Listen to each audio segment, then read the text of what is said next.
Hey friends, welcome back to another episode of Interesting Chinese Culture. The Chinese Spring Festival has already passed. In the past month, we've talked a lot about the history and customs of the Chinese Spring Festival, and we also learned about another important festival that comes after the Spring Festival, the Lantern Festival. At the same time, we also talked about weddings that young people choose to hold during the Spring Festival, including their history and cultural customs. Well, there's actually one common thing that happens in all these contents, and that is eating. Speaking of Chinese food, many friends must have their own experiences of trying or tasting delicious dishes. I wonder, in your heart, which Chinese dish is your favorite? However, what we're going to talk about today is not Chinese food. If we were really going to talk about Chinese food, I'm afraid we'd need to start a separate show, and we could talk about different tastes from different cities, one episode per day, for 3 to 5 years without any problem. Today, let's talk about Chinese dining etiquette. I wonder, during this year's Chinese Spring Festival, were any of you lucky enough to be invited by your Chinese friends to their homes to celebrate the festival together and share a meal? If so, then you are truly very lucky. Do any friends remember your first experience using chopsticks? Or perhaps some interesting and embarrassing memories from when you didn't understand how to eat certain foods? Although nowadays, overly strict etiquette has disappeared from Chinese dining tables, many detailed matters are still hidden in people's dining habits. Of course, as a country with 5,000 years of history and culture, Chinese dining etiquette can be said to be very particular, with clear standards and regulations. So today, let's trace back through history and see what Chinese dining etiquette looked like in the past. If you are invited to a formal Chinese family dinner for the first time, you will likely have many questions. Why does everyone sit around a round table? Why are dishes placed one by one in the middle, instead of each person having their own portion in front of them? Why do older people always pick up their chopsticks first? Why does someone keep putting food on your plate? Why do wine glasses keep being raised, with seemingly polite words being said? Actually, these seemingly small daily habits are, behind the scenes, a complete cultural structure that has continued for 2,000 or 3,000 years.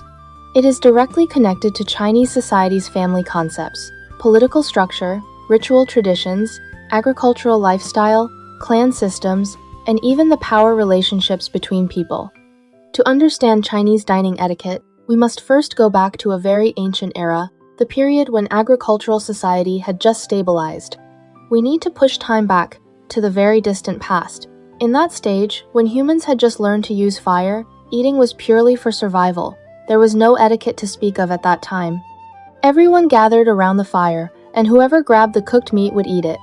However, as tribes formed, especially after entering agricultural society, things began to change. In China, the origins of agricultural civilization came very early.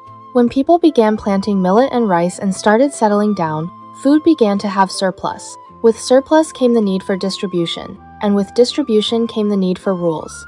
The earliest prototype of dining etiquette was actually not to make people eat comfortably, but for sacrificial purposes. You need to know that in the minds of ancient Chinese people, eating and sacrifice were connected together. The best food had to be offered to ancestors and gods first, and only then could people eat. This order of gods first, humans later, laid the foundation for the hierarchy of respect in later dining etiquette. In early Chinese civilization, eating was not a casual matter. The biggest characteristic of agricultural society was that food was not easy to obtain. People depended on land, climate, and seasons. Grain harvests determined the survival of entire families and even entire nations. Therefore, food was given very serious meaning in Chinese culture from the very beginning. Early society regarded grain as a resource given by heaven. During the Shang and Zhou periods, China had already formed a system of social norms called Li ritual. This Lii was not simply politeness, but a complete set of behavioral rules used to maintain social order. From national sacrifices to family life, almost all behaviors had regulations, including eating. At that time, eating could even reflect a person's identity and status. People of different levels used different vessels, different quantities of food, and different cooking methods. Nobles used bronzeware, while ordinary people used pottery. The seating order at banquets also had strict arrangements. Older people and those of higher status sat in the most honored positions, and others were arranged in order according to seniority and identity. This system existed because ancient Chinese society valued order very highly. Family, clan, and nation were seen as different levels of the same structure. The dining table at home was actually like a miniature version of society. What truly made dining etiquette form a complete system was the Zhou dynasty. If you pay careful attention to the content in our story Chronicles of the Eastern Zhou Kingdoms, you will know that the Zhou dynasty was a period that particularly valued Li, the Duke of Zhou, whom we commonly call Zhou Gong, formulated a very rigorous system of rituals and music. This system governed not only major state affairs but even how to eat. At that time, eating was a symbol of status. The Son of Heaven used 9 ding vessels when eating, feudal lords used 7, high officials used 5, scholars used 3, and common people might not even have access to ding vessels. The ding was originally a pot for cooking meat, but later became a symbol of power. How many ding vessels you could see at your dining table represented your status in society. This practice of using the quantity of vessels to distinguish levels, although no longer visible today, left the concept of hierarchy deeply rooted in the hearts of Chinese people. For example, in today's family gatherings, the best seat must always be reserved for the oldest person, and the best dishes should be served to elders first. This is actually a modern remnant of the Zhou dynasty's ritual system. At that time, people ate while kneeling on mats. Each person had a small table in front of them, and food was placed separately. This was actually somewhat similar to today's individual serving system. However, this individual serving was not for hygiene purposes, but to show each person's independent space of identity. Confucianism believed that human society could operate stably because people followed a set of behavioral norms. This set of norms was not only reflected in political systems but also in daily life. Eating, hosting guests, weddings, and sacrifices, these seemingly ordinary behaviors were all incorporated into the ritual system. Thus, Chinese dining etiquette gradually began to form some basic principles. One of the most important concepts is respecting elders. In traditional Chinese families, elders possess natural authority. The arrangement of seats at the table, the order of picking up chopsticks, and the order of toasting all reflect this. Usually, the oldest person sits in the main position, and others sit around in order. Only when the elder begins to eat will others pick up their chopsticks. This custom still exists in many Chinese families today. Even when friends gather for a meal, if there is an older person present, they are usually asked to pick up their chopsticks first. Another important concept is sharing.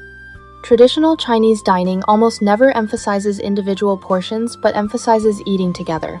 Multiple dish plates are placed in the center of the table, and everyone takes food from them. This method is not only a dining habit but also a reflection of social concepts. In agricultural society, the family was the production unit. All members worked together and also shared food together. The dining table symbolized family unity, so food was placed in the middle rather than scattered in front of individuals. This sharing-style dining also gradually developed many etiquette rules. For example, you cannot only pick the dishes you like, you cannot turn the plate over and over to search for a certain piece of food, and you cannot stick chopsticks directly into the center of the food. These behaviors were considered impolite in traditional concepts.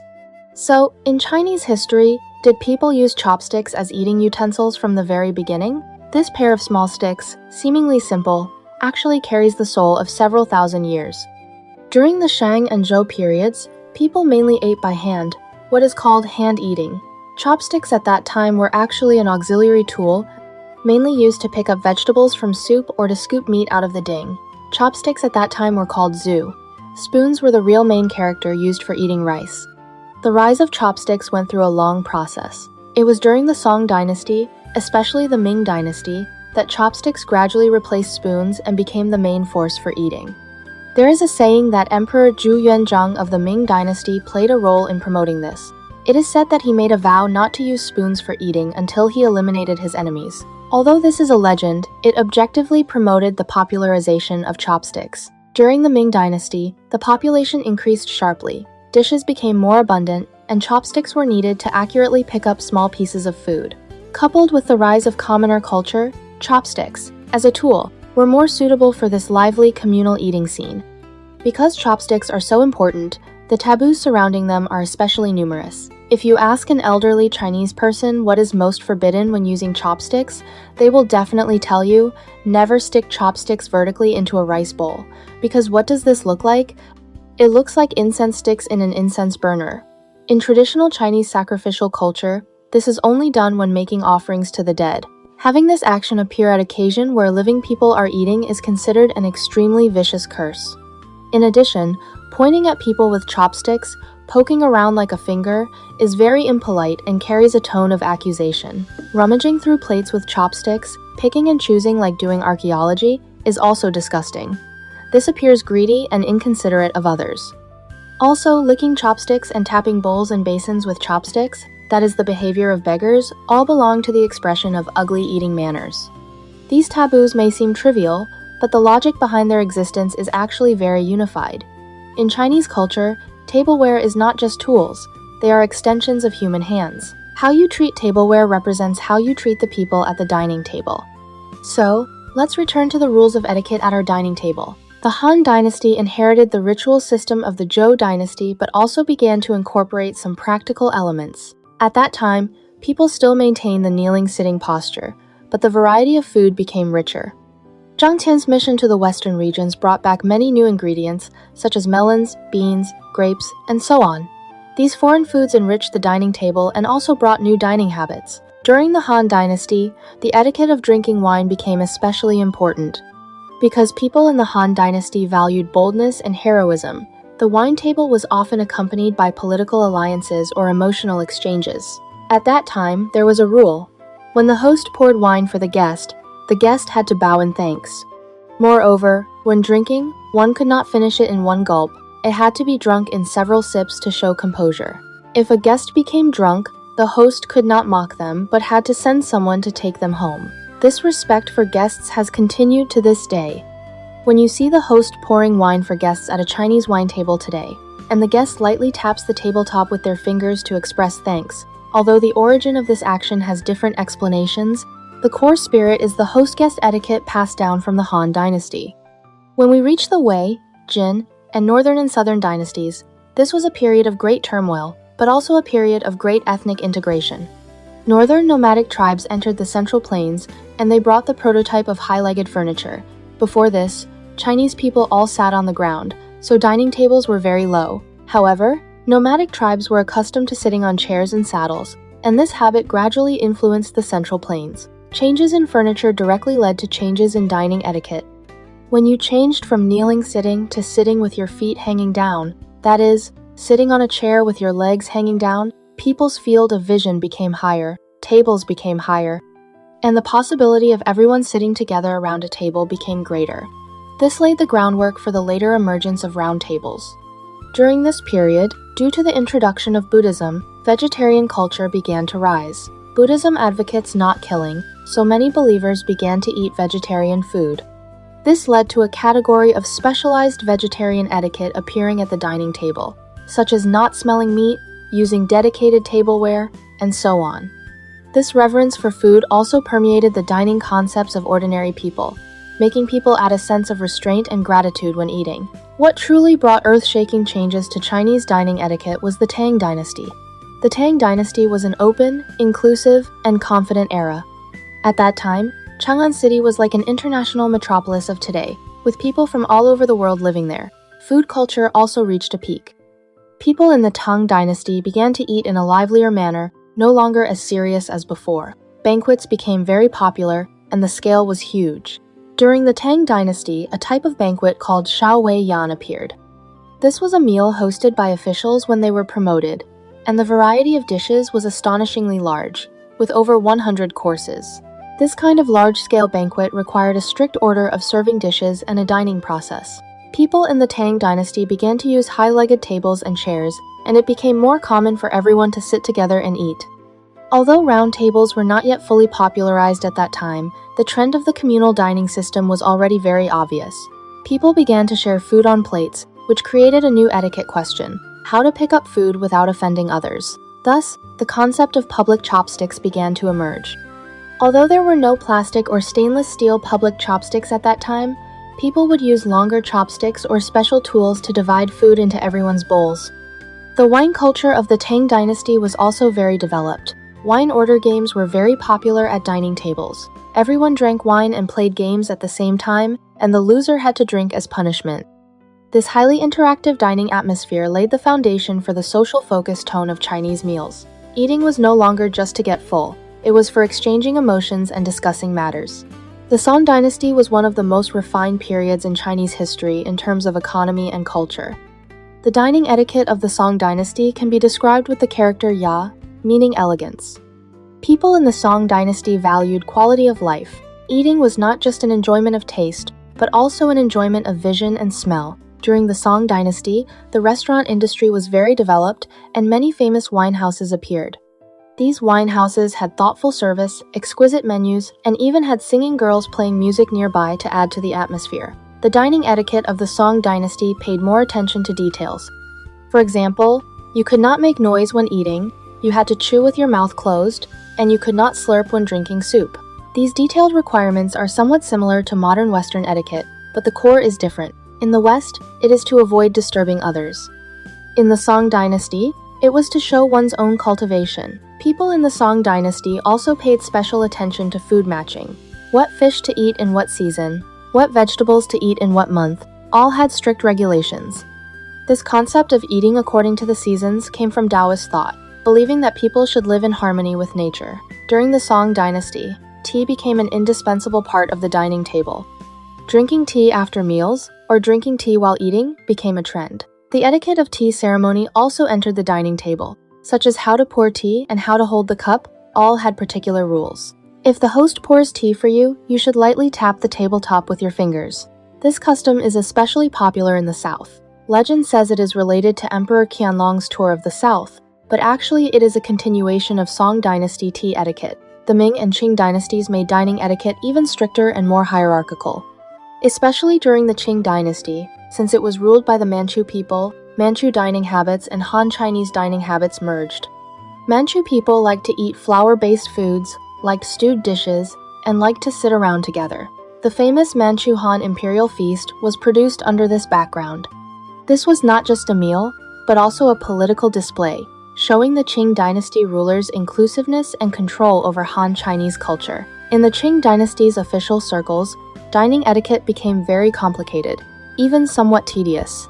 How to arrange seating, who picks up chopsticks first, who toasts first, all had clear regulations. Once you made a mistake, it could affect your career. At that time, round tables began to be truly popularized. Round tables symbolized reunion and also symbolized equality, but in actual use, the seating at round tables still had strict distinctions of respect and inferiority.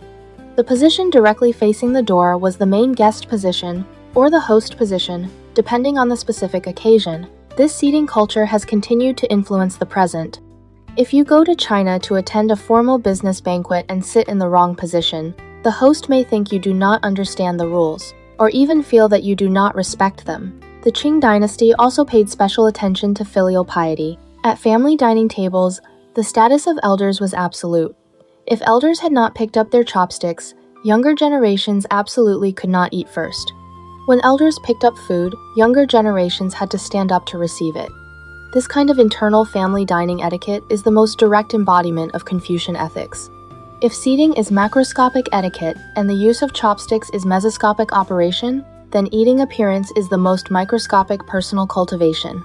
As early as more than 2,000 years ago, people had already written the rules of eating into a behavioral guide. There were many regulations inside. Even today, they still apply. For example, do not just think about filling yourself up, suddenly squeezing rice into a big ball. That is a selfish act that disregards others. Your leftover rice cannot be put back into the public food container. Do not drink soup like a faucet, making slurping sounds. Do not chew bones at the dining table, making crunching sounds. That sound is neither elegant, and it is like a dog, which is offensive to others. These regulations are actually all emphasizing one thing: eating should be restrained, not indulgent.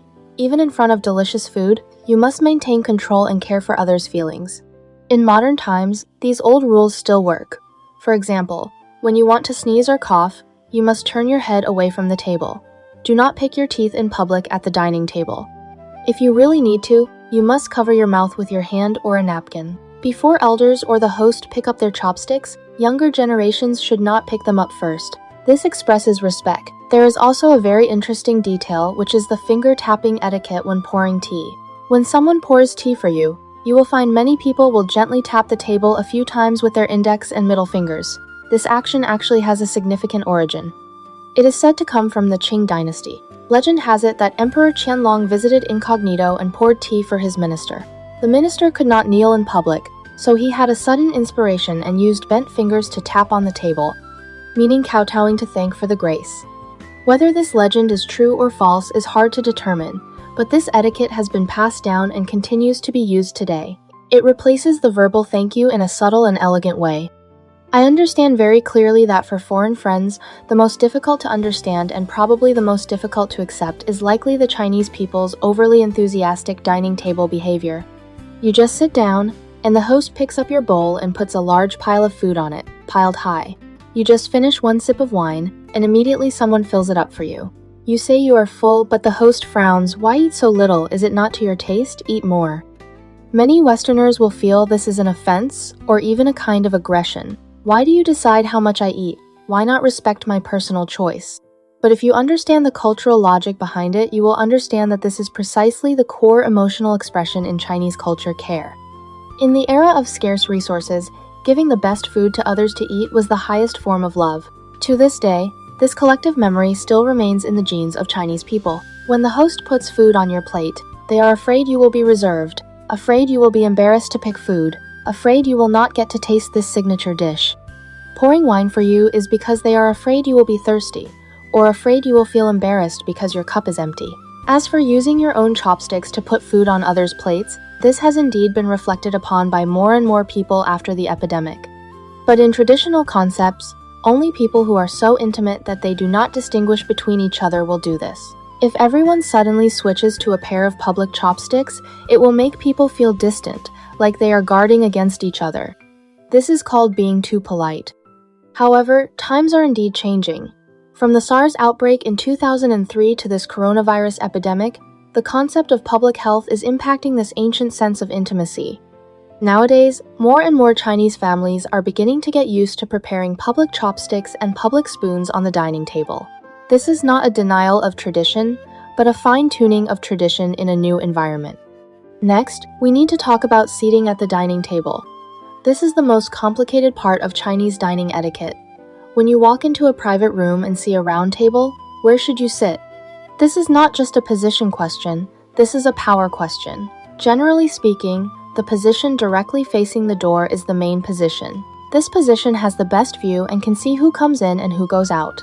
It is usually where the host or the most honored guest sits. If the host sits in this position, then the position on his right-hand side is the first main guest, and the left-hand side is the second main guest, and so on. The position closest to the door is usually the food serving entrance. This position is called the food entrance. It is usually where younger generations or subordinates sit, responsible for urging food, pouring tea, and paying the bill. This seating arrangement reflects the differential order pattern of Chinese society. Everyone has their own position and cannot cross the line. In the north, seating rules are stricter. In the south, such as Guangdong, it may be slightly more casual, but the basic order of respect and inferiority will not change. If it is a rectangular table, then the positions at both ends are the honored positions. If it is a family gathering, grandparents usually sit in the main position. If it is a business banquet, the client sits in the main position, and the boss sits in the main accompanying position. This arrangement is to show respect for the guest. If you accidentally sit in the main position, the host may be very embarrassed and may even have to ask you to change positions. So, after entering the restaurant, the best strategy is to stand still, wait for the host to arrange, or observe the movements of others, and sit down following everyone. Speaking of eating, the order of serving dishes at the Chinese dining table is also particular. Although different regions have differences, the general logic is consistent. Generally speaking, cold dishes are served first, also known as appetizers. This is to give guests something to eat while waiting for hot dishes, and it can also be used to accompany wine. Cold dishes are usually platters with many varieties, small portions, and rich colors, mainly serving to open the appetite and add decoration. Then comes the hot dishes, which are the main characters of the banquet. The order of serving hot dishes also has its tricks. Usually, high-end hard dishes are served first, such as lobster, abalone, and steak. This can show the host's sincerity and strength. Then comes stir-fried dishes with a mix of meat and vegetables. Finally, soup and staple food are served. In the north, soup may be served in the middle to relieve greasiness. In the south, especially Guangdong, soup is often served last or drunk before the meal, emphasizing health preservation. Staple food is usually rice, noodles, or dumplings. Finally, fruit or dessert is served, indicating the end of the banquet. This order conforms to human digestion patterns and also conforms to psychological expectations. If staple food is served first, guests will be full, and the hard dishes afterwards will be wasted. If hard dishes are served last, guests may have no appetite. Therefore, this process is accumulated from thousands of years of experience. During the dining process, the use of the lazy Susan also has etiquette. The lazy Susan is to make it convenient for everyone to pick up food, reflecting the spirit of sharing. However, turning the lazy Susan depends on timing. When someone else is picking up food, you absolutely cannot turn the lazy Susan. This is very dangerous and also very impolite. If a new dish comes up on the lazy Susan, you should first turn the new dish in front of the main guest and let the main guest taste it first. This is called yielding food. If the main guest does not move, others should not move either. This is a tacit respect. Wine culture is the highlight of Chinese dining etiquette. For many foreigners, the Chinese culture of urging wine may be difficult to understand. Why must people be made drunk? Actually, behind this is a trust test. In ancient times, wine might be poisonous. The host would drink first, or everyone would exchange wine cups to show trust. Later, drinking wine became a catalyst for emotional exchange. In China, many things that cannot be settled in the office can be settled at the wine table. Because alcohol can make people relax their defenses and show their true side, there are many rules for toasting. First, the host toasts the guest. This is called respectful toasting. The host must stand up, hold the cup with both hands, and the cup mouth should be lower than the other person's cup mouth to show respect. If the other person is an elder or a leader, your cup must be lower than theirs, even just a little bit lower. This is also a posture. Then the guest toasts back. This is called return toasting. In northern regions such as Shandong, there are especially many rules for drinking wine.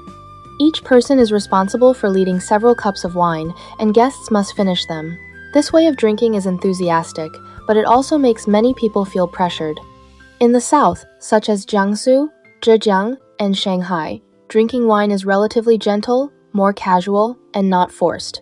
But regardless of north or south, there is a universal principle: do not urge drinking excessively. With the improvement of health awareness, more and more people are beginning to accept the concept of drink casually. However, in formal occasions, if you do not drink alcohol, you must explain in advance and use tea instead of wine, with a sincere attitude.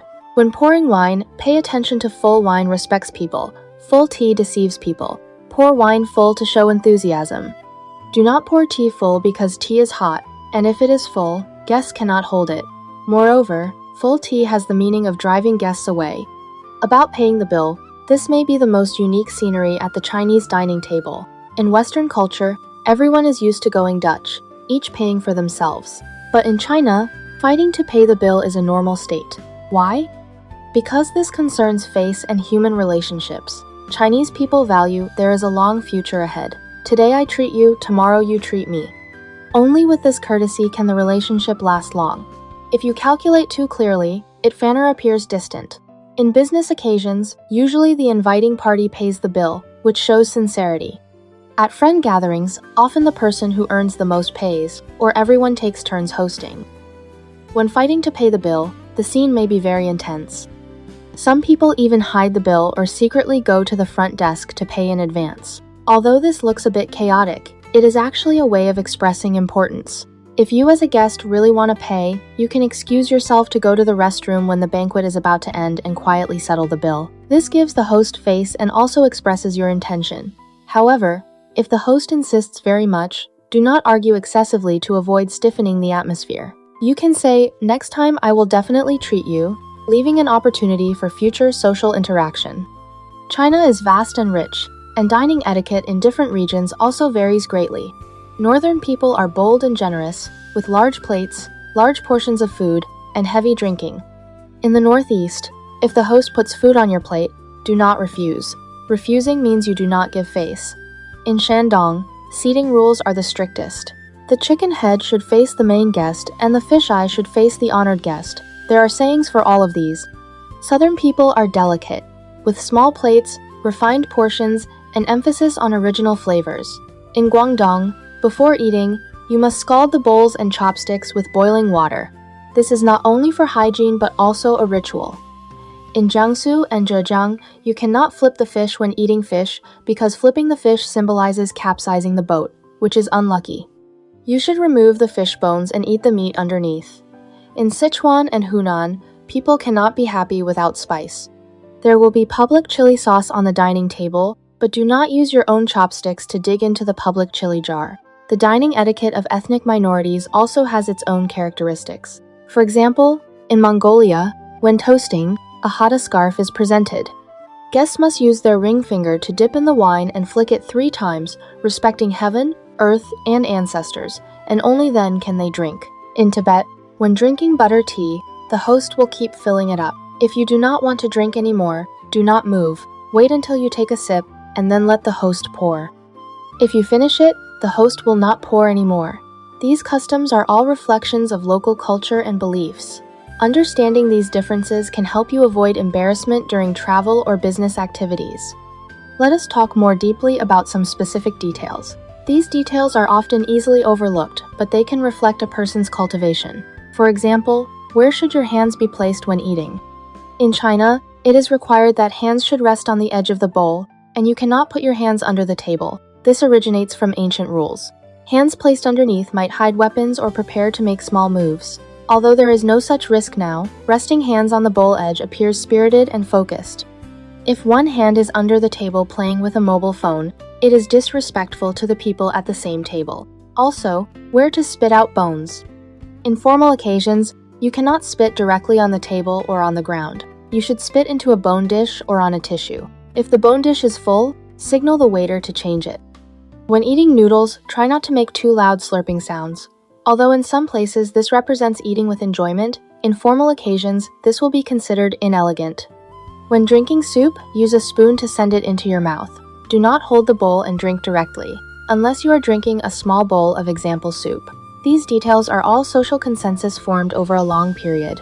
About tea, its position on the dining table is very special. Tea is not just a beverage, it is a tool for adjusting the atmosphere. If the conversation goes cold, the host will say, drink tea, giving everyone a buffer. If the guest wants to leave, they can open the cup lid or drink the tea dry, and the host will understand. At the Kung Fu tea table, the order of pouring tea is guests first, then host, elders first, then younger. If the teapot spout points at someone, it means disrespect to that person. So when placing the teapot, the spout should face the direction where there is no one. These subtle actions are all ways of getting along that people have explored over thousands of years. In the long river of history, dining etiquette has also experienced breaks and reconstructions. For example, during special historical periods, many traditional etiquettes were regarded as feudal dross and abolished. Everyone's eating became very simple, even eating collectively in large cafeterias. At that time, the concept of hierarchy was broken. Everyone ate the same food and sat on the same stools. This was a special historical phenomenon. After the reform and opening up, with economic development and the return of traditional culture, dining etiquette was valued again. However, it is no longer rigid dogma but incorporates elements of modern life. For example, nowadays young people like to take photos of food with their mobile phones when eating, which was unimaginable in the past. This is called mobile phone eats first. Although older generations may find it strange, this has become a new social etiquette. Sharing food has become a way of connecting friends. Let us talk about dressing for different occasions again. Although this does not belong to the category of eating, it is inseparable from dining etiquette. In formal Chinese banquets, dressing appropriately is respect for the host. Men had better wear shirts or suits, and women should wear dresses or suits. Do not wear slippers or tank tops into high-end restaurants. This is not only the restaurant's regulation but also the requirement of etiquette. In some very traditional family gatherings, such as gatherings after ancestor worship, dressing may require more seriousness, and colors cannot be too bright. But at hot pot gatherings among friends, it can be much more casual. This flexibility is also a characteristic of Chinese etiquette. It emphasizes looking at the occasion. Chinese people do not just gather together for a big meal casually. Almost every formal banquet has a reason behind it. This reason is often the bond connecting people's emotions. The most common are red and white happy events. marriage and having children, celebrating an elder's birthday, these are called red events. Grand banquets are held to invite relatives and friends to share joy.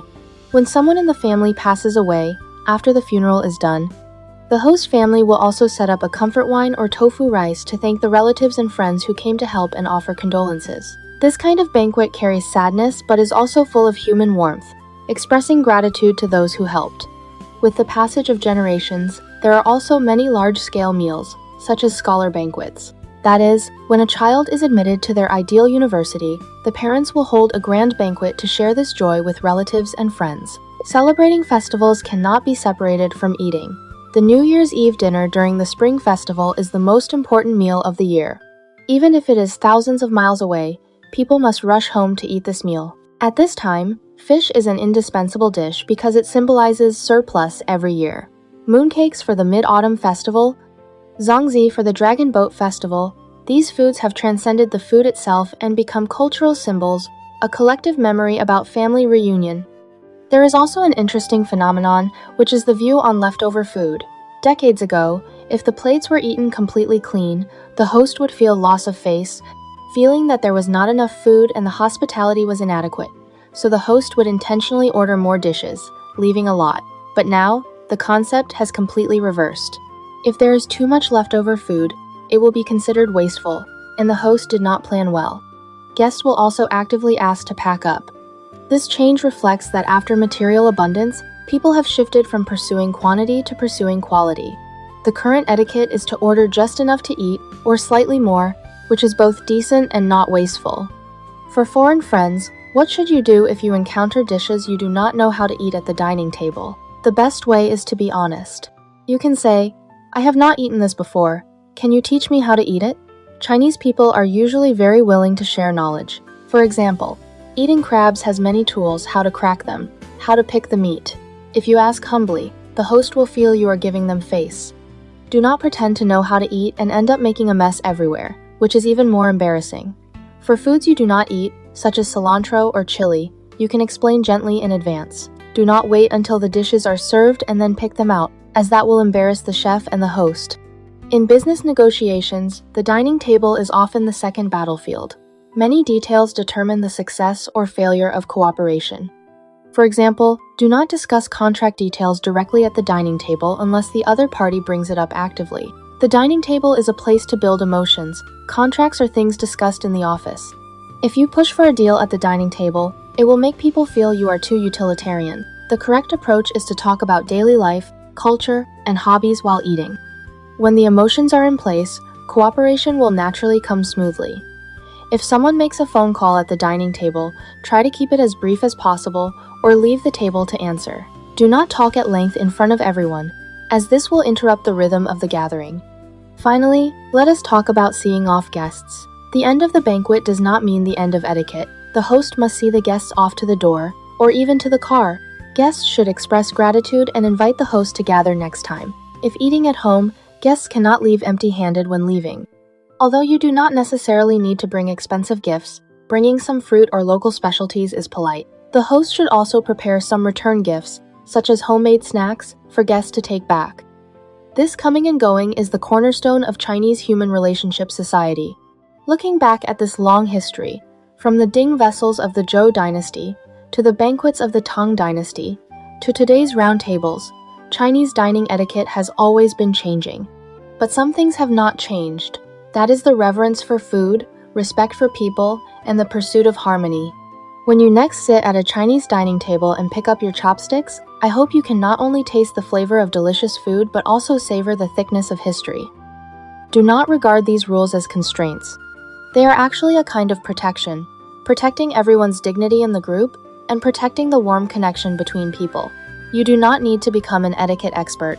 As long as you carry a sincere and respectful heart, you will find that the Chinese dining table is actually very warm. Here, food is the medium, and emotions are the main course. Everyone sits together, sharing not only the dishes on the plates, but also the sweetness and bitterness of life.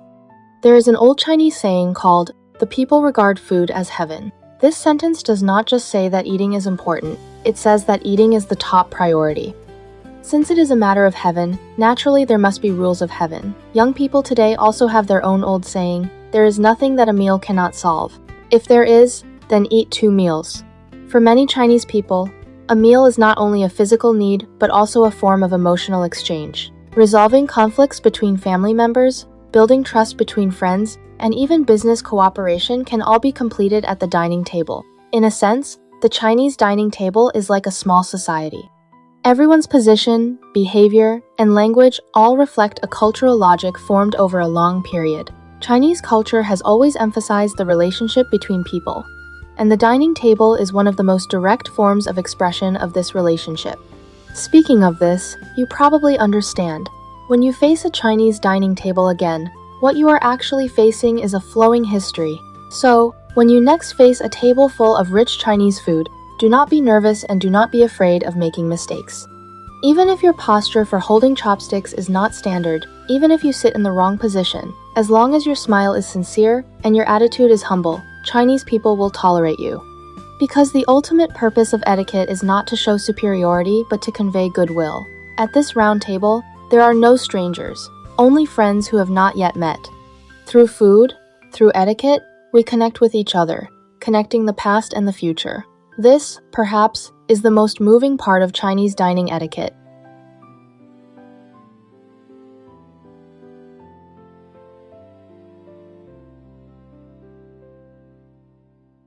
If you enjoyed today's episode, feel free to give the show a like, subscribe, and share it with someone you think would enjoy it too. Every listen, every like, and every share truly makes a difference. It directly shapes how far this program can go, and it gives me the motivation to keep digging into the sources, keep asking questions, and keep telling these fascinating stories of history and culture in a clear and engaging way. Thank you for spending this time with me. I will see you in the next episode.